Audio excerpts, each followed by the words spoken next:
Глава Коми поблагодарил руководство «Газпрома» и лично Алексея Миллера за активное участие в социально-экономическом развитии нашей республики. С помощью своего канала в Инстаграме Сергей Гапликов напомнил, что при поддержке газовиков за последние годы модернизирован аэропорт в Ухте, отремонтировано отделение Ухтинской горбольницы номер 1, построен бассейн в Микуне. В центральном офисе компании в Москве стороны обсудили итоги реализации соглашения о сотрудничестве за прошлый год и наметили планы на этот. Уверен, совместными усилиями мы реализуем еще много очень важных для жителей Коми проектов и мероприятий, подытожил губернатор.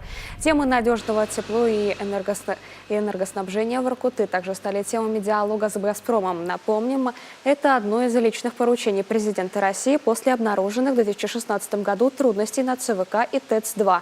Стоит задача перевести их с мазута на газ. Первый уже в этот межотопительный период это сделает ЦВК. На очереди ТЭЦ-2.